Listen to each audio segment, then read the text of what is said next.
अगर आप भी 12वीं में इस साल बोर्ड का पेपर देने जा रहे हैं तो आपके पास गिना हुआ केवल और केवल 6 महीने बचा हुआ है। इन 6 महीनों में आप कैसे टॉपर बनेंगे, कैसे हर सब्जेक्ट में 95 प्लस नंबर लाएंगे, आज की वीडियो में मैं आपको बताऊंगा।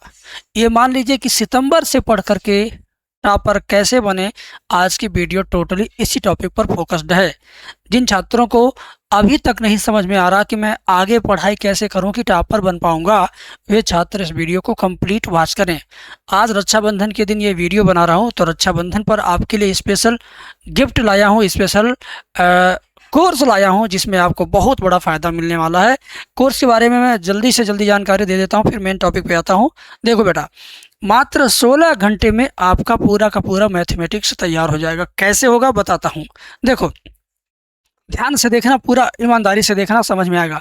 जो आपके मैथ के पेपर में, जो आपका ओरिजिनल मैथ का पेपर है ना, ये आपके पास ओरिजिनल मैथ का पेपर कहीं से भी मिला होगा तो आप इसमें देखेंगे 8-8 नंबर में 3 सवाल आते हैं और 5-5 नंबर के 10 सवाल आते हैं, 2-2 नंबर के 8 सवाल आते हैं और 1-1 नंबर के 5 सवाल लघुत्तरी, 5 सवाल बहुविकल्पी। तो इसी तरीके से, जिस तरीके से पेपर का पैटर्न है, हमने इसी तरीके से चैप्टर नंबर 1 से चैप्टर नंबर 13 तक सभी चैप्टर से 8 नंबर वाले सारे सवाल ढूंढ लिए। वे सारे सवाल जो एग्ज़ाम में आते हैं, सभी सवाल नहीं, केवल एग्ज़ाम में आने वाले सारे सवाल ढूंढ करके उसका वीडियो बनाया, एक फोल्डर में अलग रख दिया। यानी इस फोल्डर को खोलेंगे तो इसमें केवल 8 नंबर 8 नंबर 8 नंबर वाला सारा सवाल आपको मिलेगा। ऐसे ही जितने सवाल 5 नंबर में इम्पोर्टेंट है वो सारा एक अलग फोल्डर में रखा हूँ। आप उसको खोलेंगे तो केवल इसमें 5-5 नंबर वाला दिखेगा। ऐसे 2 नंबर, 1 नंबर और बहुविकल्पी 1 नंबर वाला भी हमने बना रखा है। ये इस नाते कि बच्चा जब एग्ज़ाम की तैयारी करने का सोचता है कि हम सबसे पहले 8-8 नंबर वाला तैयार कर लें। 3 सवाल तैयार करना है, 24 नंबर मिलेगा आपको, और 5-5 नंबर वाला 50 नंबर का क्वेश्चन आता है, 10 क्वेश्चन। तो सोच लो कितना बड़ा चीज़ तुम इकट्ठा पाने वाले हो। तो इस तरीके से फोल्डर वाइज हमने कोर्स बनाया और इन सभी वीडियोस को देखने में केवल और केवल 16 घंटे समय लगेंगे। आज चाहोगे तो तुम 2-2 घंटा करके 8 दिन में समाप्त कर सकते हो। घर का सारा काम कर सकते हो, दोस्ती यारी रिश्तेदारी दुनियादारी सब कुछ साथ में लेके चल सकते हो। मैराथन के चक्कर में, लाइव क्लास के चक्कर में कोर्स कंप्लीट नहीं है, इस तनाव में तुम परेशान हो, कुछ नहीं तैयार हो पाया तुम्हारा।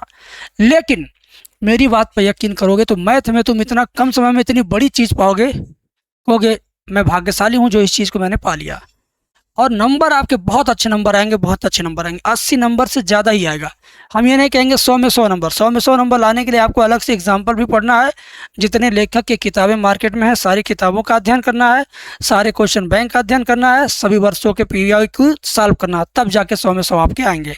100 में 80 से अगर आप खुश हैं तो ये कोर्स आपके लिए बाढ़ है, रामबाण है। और फीस मात्र 218 रुपये। रक्षाबंधन के दिन अगर कोई बच्चा लेता है या इस महीने में राखी के शुभ अवसर पर 31 अगस्त तक आपके लिए मैं एक कूपन कोड दे देता हूँ, राखी 18, RAKHI, राखी 18। अगर आप ये लिखते हो इस कोर्स में तो आपका 18 रुपया लेस हो जाएगा, केवल 200 में ही आपको ये कोर्स मिल जाएगा और वैलिडिटी आपके एग्ज़ाम के आखिरी डेट तक रहेगी। आपके लिए ये गिफ्ट बहुत स्पेशल था तो मैंने सोचा कि ला दूं आपके बीच में। और अब मैं आता हूं मेन टॉपिक पर।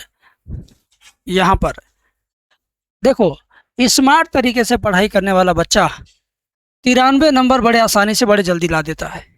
और जो दिन रात लाइव क्लासेस देख रहे हैं, मैराथन देख रहे हैं बड़े बड़े चैनल्स पर, दिन रात लगे हुए हैं ना, उसमें आधे से ज़्यादा छात्र 28 नंबर, 35 नंबर, 40 नंबर तक ही रह जाते हैं। हम बुराई नहीं कर रहे हैं कि लाइव क्लास में बुराई है। ग्रामीण छात्र जो है ना, रोज़ नहीं पढ़ पाते हैं। तो जब तुम रोज़ नहीं पढ़ पाते हो तो एक दिन छोड़ते हो, एक दिन पढ़ते हो, तो इस तरह की पढ़ाई से तुम अब तक क्या सीखे हो, एक नज़र सोच लेना। मैथ में अब तक क्या जान पाए हो, कुछ नहीं जान पाए हो। आज ही आप ईयरली पेपर हो जाए तो बिना तुम नकल किए या बिना अलग से पढ़ाई किए तुम उस मैराथन के और उस लाइव क्लास के दम पे कुछ नहीं ला सकते हो। ठीक है, तो कोई बात नहीं बेटा, समय अभी है बहुत ज़्यादा तुम्हारे पास, घबराओ मत।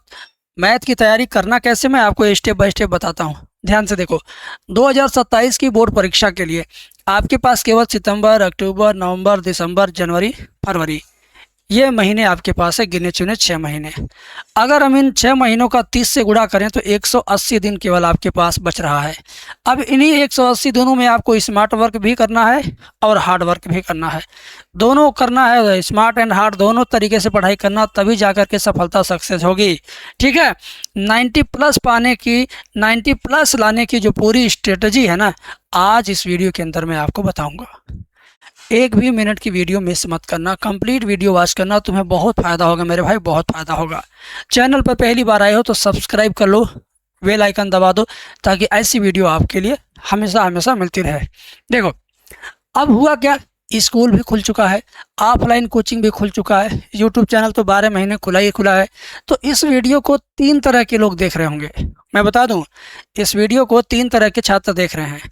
जो स्कूल जाते हैं केवल वे भी देख रहे हैं, जो कोचिंग जाते हैं वे भी देख रहे हैं, जो यूट्यूब वाले हैं वे भी देख रहे हैं, या जो तीनों जगह पढ़ते हैं वे भी देख रहे हैं। ठीक है, अब स्कूल कोचिंग जो लोग जाते हैं तो वे घर पर नहीं पढ़ते हैं, वो कहते हैं पढ़ के तो आया हूँ, अभी माँ बाप से कहते हैं अभी तो पढ़ के आया हूँ, तो वे घर पे नहीं पढ़ना चाहते। बहुत कम बच्चे ऐसे मिलेंगे जो स्कूल कोचिंग होने के बाद घर पे आके पढ़ना चाहें। जो लोग थोड़ा बहुत पढ़ते हैं, होमवर्क वगैरह करते हैं, ऐसे बच्चे भी इस वीडियो को देख रहे हैं। और जो टॉपर लेवल की तैयारी करने हैं कि सोच के रखे हैं सिर्फ, वे भी इस वीडियो को देख रहे हैं। जो टॉपर की तैयारी कर रहा है वो भी देख रहा होगा, जो बहुत थोड़ा बहुत पढ़ता, होमवर्क वगैरह कंप्लीट करता वो भी देख रहा होगा, स्कूल कोचिंग जो जाता घर पे नहीं पढ़ता वो भी देख रहा होगा। तो भाई देखो, आज सबके लिए इस वीडियो के अंदर बेहतर कंटेंट लाया हूँ, तो इस वीडियो को अंत तक ज़रूर देखना। इसके अलावा बेटा ध्यान से देखो, अब तुम्हें पढ़ने के लिए मैं एक एक टिप्स बता रहा हूँ, ध्यान से देखो। ये 4 काम सबसे पहले करो, ये 4 काम जो मैं अभी आपको बताने वाला हूँ ये सबसे पहले करो। आज ही डिसाइड करो कितना परसेंट लाना है, 70% लाना है कि 60% लाना है कि 90 लाना है कि 100% लाना है कि 98% लाना है, डिसाइड करो।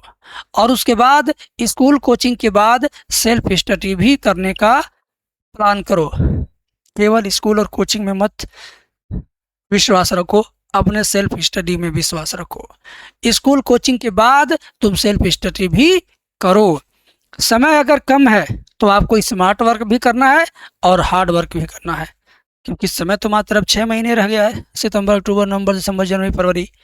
तो इन 6 महीने में आपको स्मार्ट वर्क और हार्ड वर्क भी करके पढ़ना है। ठीक है, ऑल सब्जेक्ट के 100 मार्क का टाइम टेबल बनाओ कि आपके सभी विषय में 100 नंबर आ सके, इसका तुम टाइम टेबल बनाओ। टाइम टेबल कैसे बनाना, यदि आपको नहीं आता है तो वीडियो के साथ बने रहिए, आपको उसका मोटा आइडिया मैं दे दूंगा। ठीक है, इसके अलावा टाइम मैनेजमेंट कैसे करना है। कुछ बच्चे कहते हैं सर टाइम टेबल बनाते हैं तो टाइम वर्क घट जाता है। अरे भाई, घट नहीं जाता है, सारा मैनेजमेंट आप कर लोगे, बस तुम इस वीडियो को देखो, ध्यान से देखो। तुम पहले डेली का प्लान बनाओ कि डेली कितना कितना देर क्या क्या पढ़ना है। 5 विषय पढ़ोगे, 5 विषय में से डेली कितना कितना पढ़ना है, ये डेली प्लान बनाओ। उसके बाद तुम वीकली प्लान भी बनाओ कि भाई सप्ताह में क्या करना है। कोई ऐसा टॉपिक जो हमारा पीछे छूट रहा हो या किसी को अल्टरनेट करके पढ़ना हो, तो वो वीकली प्लान के अंतर्गत वो ज़रूर आपका कवर हो जाएगा। जैसे हिंदी में कई पार्ट हैं, गद्य है, पद्य है, व्याकरण है, ठीक है, और इंग्लिश में भी इसी तरीके का है। तो उसमें से भी आप वीकली प्लान सब रखोगे तो आपको पता चल जाएगा कि यार वीकली प्लान में ये चीज़ें मैं इंक्लूड कर सकता हूँ। ठीक है, प्रैक्टिस करना है और मॉक टेस्ट देना है। प्रैक्टिस अलग चीज़ होता है, मॉक टेस्ट अलग चीज़ होता है। प्रैक्टिस का मतलब आप अपने मन से जो आपको कठिन लग रहा हो, जो आपको भूल जाने का डर हो, उसे केवल दोहराते रहना, वो कहलाता है प्रैक्टिस। मॉक टेस्ट का मतलब होता है कि जो ये मैथ का एक पेपर है, इस पूरे पेपर को एक बार बैठ के 3 घंटे तक बिना हिले डुले, बिना नकल किए, बिना कुछ चीटिंग किए, इस 3 घंटे के पेपर को पूरा सॉल्व करो। 3 घंटा बीत जाने के बाद ये कॉपी बंद कर दो, चाहे तुम्हारा क्वेश्चन छूट गया हो चाहे पूरा हो गया हो। 3 घंटा बीतने के बाद फिर इसको चेक करो, एनालिसिस करो, या किसी हेल्प दोस्त से चेक कराओ या टीचर से चेक कराओ। ठीक है, तो जब तुम 3 घंटे का पेपर दोगे तो उसे बोला जाएगा तुम मॉक टेस्ट दे रहे हो। जो बच्चा मॉक टेस्ट देगा ना, जो बच्चा 50 मॉक टेस्ट दे दिया, उसका 100 में 100 नंबर मैथ में फिक्स है। मैं यहीं पर गारंटी लिख के दे देता हूँ। ठीक है, ज़्यादा नहीं, 50 मॉक टेस्ट मैथ का, एक बार बैठा पूरा पेपर हल किया। बस ये नहीं कि बस 10-10 मिनट का मॉक टेस्ट दे करके निकल लो, कह दो हमें 100 चाहिए, नहीं मिलेगा। रिवीजन का भी आपको टाइम टेबल बनाना है। रिवीजन कब करना है, कितने कितने टॉपिक का, किन किन प्रश्नों का रिवीजन करना है, पेंसिल से उन पर टिक लगाते रहो। जब उनको रिवाइज कर लो, अच्छे से तैयार हो जाए, लगे कि अब इस पर रिवीजन करने के लिए 1 महीने बाद वापस आना है, तो उसको इरेज कर दो, अगले टॉपिक पर पेंसिल से टिक लगाओ। समझ गए? तो इस तरीके से आप कर सकते हो। ये मैंने टाइम मैनेज करने का एक प्लान बनाया हुआ है, टाइम टेबल बनाया हुआ है। आप अगर हमारे एप्लीकेशन को डाउनलोड करते हैं, ठीक है, आप हमारे किसी बैच में जुड़ते हैं, तो आप बोलिएगा ये PDF आपको मिल जाएगा टाइम मैनेजमेंट वाला, ठीक है। अब यहाँ पर है सब्जेक्ट वाइज प्लान आपको बनाना है, ठीक है। प्लान तो बना लिया, 1 घंटा 2 घंटा 1.5 घंटा वाला, लेकिन सब्जेक्ट वाइज प्लान भी आपको बनाना है। आप सबसे पहले strong and weak subject decide करो कि आपका कौन सा सब्जेक्ट ज़्यादा स्ट्रांग है, कौन सा वीक है, या किसी सब्जेक्ट के अंदर कौन सा चैप्टर स्ट्रांग है, कौन सा चैप्टर वीक है। तो जो ज़्यादा वीक है उसको एकदम से दोहराओ, उस पर एकदम से मेहनत करो। जो ज़्यादा स्ट्रांग है उसको एकदम से छोड़ना मत, उसे भी साथ में लेके चलना। क्योंकि कभी कभी ऐसा होता है कि एग्ज़ाम आते आते पता चलता है कि जो इजी था वो आपको एकदम से भूल गया है, और जो कठिन था वो प्रयास करते रह गए, वो अभी अच्छे से तैयार हो नहीं पाया, एग्ज़ाम आ गया, और जो आसान समझ के बैठे थे वो भी पूरी तरह से भूल चुका है। तो ये घटना भी आपके साथ घट जाती है। समय रहते मैंने आपको बता दिया, ताकि बाद में आप ये मत कहना कि सर ने, किसी टीचर ने बताया नहीं, ठीक है। और इम्पोर्टेंट चैप्टर की भी लिस्ट बना लो कि इम्पोर्टेंट चैप्टर कौन सा है, इम्पोर्टेंट टॉपिक कौन सा है। तो अगर आप कहोगे मेरे से कमेंट सेक्शन में कि गुरुजी मैथ के इम्पोर्टेंट चैप्टर का वीडियो बना दो, मैथ के इम्पोर्टेंट टॉपिक का वीडियो बना दो, मैथ के इम्पोर्टेंट क्वेश्चन का वीडियो बना दो, तो मैं इसकी भी वीडियो लेकर आऊँगा आपके कहने पर। लेकिन अगर आप कहोगे तब, आप बिना कहे मैं कैसे कर सकता हूँ, बिना मांग किए कोई चीज़ की पूर्ति कैसे की जाएगी। तुम्हें किसी चीज़ की ज़रूरत ना हो, मैं तुम्हें बेवजह देता रहूं, तो ये निरर्थक प्रयास होगा। मैं चाहता हूं कि सार्थक प्रयास हो। आप कहो, कमेंट करो, तो मैं लेके आऊँगा मैथ के important chapter, important topic, important question की वीडियो आपके लिए यूट्यूब पे ला के दूँगा। साथ में बेटा लिखने की कला आपको विकसित करना है। मैंने देखा बहुत सारे बच्चे 3 घंटे तक लगातार लिख नहीं सकते हैं। 30 मिनट तक जब घर पे लिखते हैं तो उसमें 3 बार ब्रेक लेते हैं, चाय पीने का, नमकीन खाने का, कुरकुरे खाने का, या व्हाट्सअप मैसेज चेक करने का। ब्रेक ले लेते हो, कंटिन्यूस 30 मिनट नहीं चल पाते हो। एग्ज़ाम में तुम्हें 3 आवर चलना है, तो घर पे कम से कम 4 घंटे लगातार लिखने, लगातार एक बैठकिया में एक बार बैठने पर 4 घंटे लिखने का तुम अगर अभ्यास करते हो तो एग्ज़ाम तुम्हारे लिए आसान होगा। तो लिखने की कला विकसित करना है। साथ में आपको अपनी हैंड राइटिंग सुधारना है। गोंजा गांजी स्टाइल में नहीं लिखना है, क्योंकि इस बार AI से, सॉफ्टवेयर से, स्कैनर से कॉपी चेक होगा, तो जैसा आपकी राइटिंग होगी वैसा वो डिसाइड करके आपको नंबर देगा। गोंज गांज लिखोगे वो समझ नहीं पाएगा तो नंबर नहीं देगा। साफ सुथरा, neat and clean, well maintain, well structure में लिखोगे तो पूरे नंबर मिलेगा। सोचने की शक्ति लाएं। कुछ बच्चे सोच नहीं पाते हैं कि मैं एक सब्जेक्ट लेके बैठा हूँ तो केवल एक ही सब्जेक्ट लेकर के न बैठा रहूँ। सोच नहीं पाते हैं कि कौन सा मेरा भूल रहा है, कौन सा मेरा छूट रहा है, कौन से में मैं पीछे हूँ। सबको मैनेज करके चलना है, सबको एक साथ लेके चलना है। तो सोचने की क्षमता डेवलप करिए। उत्तर लिखने से डरे नहीं भाई, उत्तर लिखने से आपको बिल्कुल डरना नहीं है। आप घर पे लिख करके अभ्यास करो। बोर्ड एग्जाम में जिस दिन मेन पेपर दोगे ना, उस दिन आपको ज़रा सा भी ना डर लगेगा, ना सोचना रहेगा, ना ही घबराना रहेगा। आराम से आप निपटा ले जाओगे। साथ में कॉन्फिडेंस बनाए रखें। देर तक पढ़ें। मैंने कहा ना कि 30 मिनट तक तुम बैठ नहीं पाते हो, 30 मिनट में 3 बार दाएं बाएं मुंह मार लेते हो। तुम 3 घंटे 4 घंटे लगातार बैठ के पढ़ने की आदत डालो। अब आप कहोगे गुरुजी हम 3-4 घंटा पढ़ते हैं लेकिन उसी में लेट लेते हैं, टेढ़ा होके नहीं। एक कुर्सी में जो डेस्क बेंच हो, कैसे भी आप 3 से 4 घंटे कंटिन्यूस पढ़ने की आदत डालो। नहीं रोज हो पाता है तो सप्ताह में छुट्टी वाले दिन तो ज़रूर आपको 4 घंटे एक बार बैठना ही बैठना है। सुबह वाली शिफ्ट में बैठ लो, शाम वाली शिफ्ट में बैठ लो, 4 घंटा मॉर्निंग, 4 घंटा इवनिंग।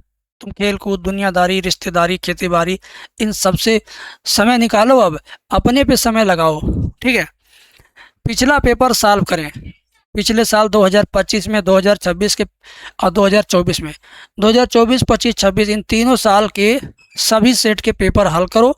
और मैं आपको अपनी तरफ से गिफ्ट और देता हूं फ्री में।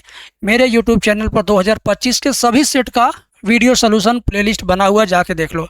2024 के सभी सेट का वीडियो सोल्यूशन प्लेलिस्ट बना हुआ, जाके देख लो। 2026 का मैंने बनाना शुरू कर दिया, जा करके देखना स्टार्ट कर दो। कुछ बच्चे जानते होंगे। क्लियर है? Positive and negative. पॉजिटिव सोचो, निगेटिव बिल्कुल मत सोचो। और कौन कौन सा टॉपिक नेगेटिव है, आप बेवजह उस पर मेहनत करोगे, उसको भी छांट के रखो किनारे। बहुत सारे ऐसे टॉपिक किताब में दिए गए हैं जो कभी बोर्ड एग्जाम में नहीं आते हैं, उन पे टिक मार के रखो भाई कि भाई बोर्ड परीक्षा में इसे नहीं पढ़ना है। पढ़ना है तो वही पढ़ना जो बोर्ड एग्जाम से रिलेट करता हो। तो negative topic and positive topic आपको छांट के रखना है, ताकि आप सही टाइम पे सही मेहनत कर सको। पॉइंट्स को पहचाना, कहना कि पॉजिटिव एंड नेगेटिव पॉइंट्स पहचाने। तो मैंने आपको बताया ना कि जो पेपर में कभी नहीं आया वो आपका नेगेटिव पॉइंट्स है, जो पेपर में 2 बार 3 बार 4 बार आ चुका है ना, वो आपका पॉजिटिव पॉइंट्स है। तो ये तो मैथ के लिए मैंने बताया। इसी पैटर्न पर बाकी विषय को भी आप डिसाइड कर सकते हो। सिलेबस कब तक पूरा करें? देखो मैं एक बात बताता हूँ, इन सब के बारे में बाद में बताऊंगा, लेकिन मैं अपना एक एक्स्ट्रा ओपिनियन आपको बताता हूँ। सिलेबस पूरा करने के बाद रिवीजन करेंगे, सिलेबस पूरा करने के बाद PYQ करेंगे, सिलेबस पूरा करने के बाद ही कोई क्रैश कोर्स लेंगे। अगर ऐसा सोच रहे हैं तो गलत सोच रहे हैं। आपको क्या करना है, जहाँ तक पढ़ चुके हो वहाँ तक रिवीजन मारते चलो, मारते चलो। कहने का मतलब है कि जहाँ तक कहते हैं ना कि जहाँ तक मिट्टी नाली की कच्ची खुदाई हो जाती है, वहाँ तक पहले पक्की नाली बना ली जाती है, फिर आगे कच्ची नाली खोदेंगे, फिर उसकी पक्की नाली बनाएंगे। तो बात वैसे ही है, आप जहाँ तक पढ़ चुके हो वहाँ तक रिवीजन करके आ जाओ। जहाँ तक पढ़ लिए हो सिलेबस में, किसी टीचर से, किसी सब्जेक्ट के टीचर से, या किसी ऑनलाइन कोचिंग से, किसी ऑफलाइन कोचिंग से, या सेल्फ स्टडी से, जहाँ तक तुम पढ़ लिए हो वहाँ तक रिवीजन अभी से करके कंप्लीट करते रहो, ताकि इकट्ठा बहुत बड़ा हिस्सा रिवीजन करने के लिए ना रहे। एग्ज़ाम टाइम में प्रैक्टिकल का इतना बड़ा बोझ तुम्हारे सर पे आएगा कि तुम उसको झेलते झेलते रिवीजन करने का टाइम नहीं पाओगे। समझे? इस वजह से मैं कहता हूँ कि 3 साल का जो पेपर है और इम्पॉर्टेंट क्वेश्चन है, और सैम्पल पेपर जो बोर्ड की वेबसाइट पर है, इम्पॉर्टेंट क्वेश्चन जो है, और 3 साल का प्रीवियस ईयर पेपर है, इन सब को अंतिम महीने में ज़रूर पढ़ लेना भाई, अंतिम महीने में ज़रूर पढ़ लेना। सिलेबस को बार बार रिवाइज करते रहो, साथ में आप टेस्ट भी देते रहें, ऑनलाइन ऑफलाइन जहाँ भी मौका मिले। छुट्टियों के दिनों का पूरा यूज करें, रिवीजन पर हमेशा ध्यान बना के रखें। कौन सा विषय आपने केवल, कौन सा टॉपिक, कौन सा सवाल, कौन सा एक्सरसाइज, कौन सा मोस्ट इंपॉर्टेंट क्वेश्चन आपने सिर्फ एक बार देखा, दोबारा कभी नहीं देखा, उसको स्मरण करो, उसको खोजो, उसको ढूंढो, उस पर अपनी पकड़ बनाओ। ठीक है? साथ में ध्यान देने वाली बातें मैं आपको बताता हूँ कि पढ़ो वही जो आपको टॉपर बनाए। मैंने कहा ना, पढ़ो वही जो आपको टॉपर बनाए। नेगेटिव पॉइंट्स आपको नहीं पढ़ना है। हर विषय में कितने चैप्टर्स हैं, इस बात को पहले से रट्टा मान लो, ताकि तुम्हारा दिमाग सब पर अपना फुल कंट्रोल बना सके। कितने नंबर का आता है किस चैप्टर से, ये भी आप कैलकुलेट करके रखो हमेशा दिमाग में। कितने मार्क्स के कितने प्रश्न आएंगे पेपर में, जैसा कि मैंने बताया, 8 नंबर के 3 सवाल, 5 नंबर वाले 10 सवाल, 2 नंबर वाले 8 सवाल, 5 नंबर के लघुत्तरी, 5 नंबर के बहुविकल्पी। हमें पेपर का पैटर्न याद है, ऐसे आपको भी याद होना चाहिए। ये चीज़ यहाँ पे लिखा हुआ है। पूरी प्लानिंग हमेशा अप टू डेट रहे, आपकी पूरी प्लानिंग आपकी हमेशा अप टू डेट रहे। आपको सोचना न रहे कि कब क्या होगा, कितने में क्या होगा। एकदम युद्ध स्तर पर आप तैयारी करें। साथ में अब टॉप करना है तो आपको रटना नहीं है। अगर टॉप करना है तो रटना नहीं है, सिर्फ पढ़ के छोड़ना है। ये मत सोचना कि पढ़ के छोड़ने से नहीं याद होता। आपको रटना नहीं है, पढ़ के छोड़ना, पढ़ के छोड़ना, पढ़ के छोड़ना, एक दिन अपने आप वो याद हो जाएगा। फार्मूला आपको लिख लिख करके तैयार करना है, फार्मूला रटना नहीं है। चैप्टर के इम्पोर्टेंट टॉपिक व उस लेसन से आए प्रश्न को सॉल्व करना हुआ है। पेपर में जो आया वो ज़रूर सॉल्व करना है। पढ़ते समय मोबाइल का प्रयोग बहुत कम करना है। पढ़ते समय जैसे कोई गाना देखना, किसी मैसेज का रिप्लाई करना, किसी का नोटिफिकेशन आया तो देखना कि क्या आया। ठीक है? किसी का फ़ोन आए तो उसको तुरंत लपक के उठा लेना, भाई पढ़ते समय ये सब मत करो। तुम्हारे परिवार में 3 4 5 फ़ोन होगा ही, तुम नहीं रिसीव करोगे, किसी और के फ़ोन पे फ़ोन आएगा, बात हो जाएगी। ठीक है, स्पेशल तुम्हारे लिए कोई कॉल नहीं आने वाला, क्योंकि तुम्हारे पास किसी स्पेशल जिम्मेदारी है ही नहीं। ठीक है, बीवी बच्चों की, दुनियादारी की, रिश्तेदारी की कोई स्पेशल जिम्मेदारी आपके पास नहीं है। हाँ, वहाँ पर दिक्कत आएगी जिस परिवार में केवल एक फ़ोन होगा, उसी फ़ोन से माता पिता, भाई बहन और आप सभी लोग इस्तेमाल करते हैं, और आप उसी फ़ोन से पढ़ते भी हैं। तो वहाँ पर पढ़ाई करते समय कोई कॉल आता है तो आप अपने गार्जियन से रिसीव करवाएं, स्वयं ना रिसीव करें। उतने देर तक आप समझे, आपका रेस्ट हो जाएगा। रिवीजन पर विशेष ध्यान रखें। देखो, बहुत सारे गार्जियन हैं, कुछ गार्जियन कहते हैं कि हमारा बच्चा रोज़ पढ़ता लेकिन मार्क नहीं आता। भाई आपका बच्चा रोज़ केवल लाइव क्लास में तमाशा देखता है ऐसे। भाई देखो, लाइव क्लास पढ़ना अच्छी बात है, लेकिन रोज़ नहीं पढ़ना है। क्यों? क्योंकि जब तुम रोज़ लाइव क्लास में अपना निजी समय बर्बाद कर दोगे तो रिवीजन कब करोगे? तुम अपनी कलम कब चलाओगे? अपना दिमाग कब लगाओगे? लाइव क्लास में कौन कलम चलाता है? टीचर। लाइव क्लास में कौन दिमाग लगाता है? टीचर। लेकिन जब आप कलम चलाओगे, आप दिमाग चलाओगे, तब ना आपको आएगा। तो इस नाते बच्चों, 4 विषय 5 विषय का आप कोचिंग ऑनलाइन खरीद लिए हो, 500 में खरीदे कि 1500 में खरीदे, ये मैं नहीं जानता, लेकिन आप अपना 5 घंटा बर्बाद कर रहे हो, ये मैं जानता हूँ। आप लाइव क्लास एंड होने के बाद रिकॉर्डेड फॉर्मेट में 2x स्पीड में देख लो, रिवीजन करने का टाइम निकालो।